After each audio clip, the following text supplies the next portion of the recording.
అత్యుత్తమ నాణ్యతా ప్రమాణాలు పాటించే యూనివర్సిటీలకు కేంద్ర మానవ వనరులు అభివృద్ధి మంత్రిత్వ శాఖ జాతీయ స్థాయిలో ఇచ్చే ర్యాంకింగ్లలో కేఎల్ యూనివర్సిటీ 26వ ర్యాంకు దక్కించుకుందని యూనివర్సిటీ ఉపకులపతి డాక్టర్ సారథి వర్మ తెలిపారు. విజయవాడలోని యూనివర్సిటీ అడ్మినిస్ట్రేషన్ కార్యాలయంలో శనివారం ఏర్పాటు చేసిన విలేకరుల సమావేశంలో ఆయన మాట్లాడారు.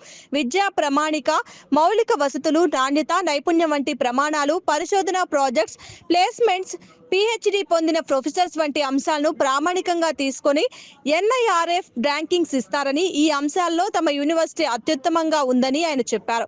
ఎన్ఐఆర్ఎఫ్ ర్యాంకింగ్లలో ఇంజనీరింగ్ విభాగంలో 35, ఓవరాల్ కేటగిరీలో 46 ర్యాంక్, మేనేజ్మెంట్ విభాగంలో 70వ ర్యాంకు వచ్చిందని, మొత్తం మీద జాతీయ స్థాయిలో అన్ని రకాల ర్యాంకులలో టాప్లో ఉన్నామని పేర్కొన్నారు.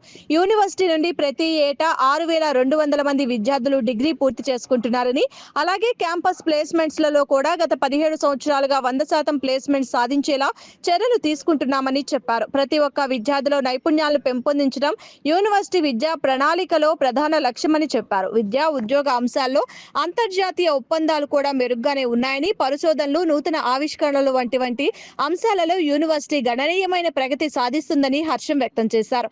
ఈ సమావేశంలో యూనివర్సిటీ నైపుణ్యాభివృద్ధి విభాగం డీన్ డాక్టర్ శ్రీనాథ్, అడ్మినిస్ట్రేషన్ డైరెక్టర్లు డాక్టర్ శ్రీనివాసరావు, ఎంహెచ్ఎస్ విభాగం డీన్ డాక్టర్ కిషోర్ బాబు పాల్గొన్నారు.